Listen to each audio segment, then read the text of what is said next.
এখন যারা সরকারে রয়েছেন, আপনারা আমানতদার, আপনাদেরকে আমাদের পক্ষ থেকে দায়িত্ব দিয়েছি।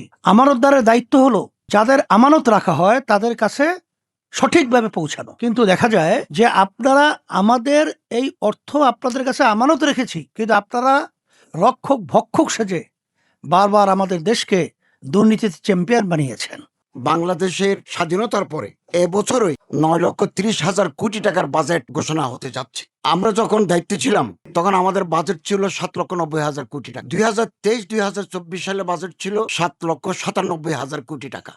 আমরা 7,000 কোটি টাকা কমিয়েছি যাতে উচ্চাভিলাষী বাজেট না হয়। আমাদের দেশের বাজেট কেন যথাযথ প্রয়োগ হয় না, অর্থাৎ যারা প্রাপ্য তাদের কাছে প্রাপ্য পৌঁছে দেওয়া হয় না। যারা জীবন দিয়েছে যে স্বপ্ন নিয়ে তাদের আকাঙ্ক্ষা প্রতিফলন ঘটে এবং এদেশের তরুণ প্রজন্মের যে স্বপ্ন নতুন বাংলাদেশ বিনির্মাণ এবং যে সংস্কারের যে স্বপ্ন নিয়ে বিপ্লব হয়েছে, আন্দোলন হয়েছে, এটা প্রতিফলন যাতে আমরা এই বাংলাদেশে দেখতে পাই।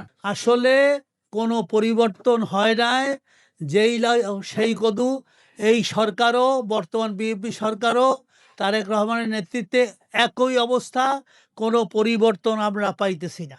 যারা দুর্নীতিবাজ, দুর্নীতি পরায়ণ, সামনে অনেক দুর্নীতি করবে, অনেক অপরাধ করবে, এইগুলা করে তারা বেঁচে যাবে, তারা স্বাধীন বিচার ব্যবস্থা চায় না। দেশের সর্বত্র সর্ব জায়গায় যেই ঘুণ পোকা ধরেছে, এটা ইসলামী শরিয়ার আইন বাস্তবায়ন করা ছাড়া এগুলো কেউ নির্মূল করতে পারবে বলে আমার মনে হয় না। আগের বাজেটের বই বাইর করে ওটা দেখে দেখে ওটা অ্যাডজাস্ট করে মানুষের যে কি হবে, জনগণের যে কি সুবিধা অসুবিধা তাদের মধ্যে সেটা কিন্তু কাজ করার। বাংলাদেশ অর্থনৈতিকভাবে অনেক উন্নত হওয়ার দাবি করে, প্রযুক্তি উন্নয়নের কথা বলে, কেন ওই কৃষকদের ধান শুকাতে পারে তার জন্য এই ধান শুকানোর যন্ত্রটা পাবে না। বিগত দিনে আমরা যে বাজেটগুলো দেখে আসছি, বিগত সরকারগুলো যেভাবে বাজেট দিয়েছে, এবছরও যে প্রস্তাবিত বাজেট নিয়ে আলোচনা হচ্ছে, এটা তারই একটি ধারাবাহিকতা। আজকে ইসলামী আন্দোলন বড় একটা সংগঠন বাংলাদেশের, যেটা আপনারা বিগত দিন থেকে দিয়ে আসছেন এবং হকের পথে কথা বলে, অন্যায়ের বিরুদ্ধে কথা বলে।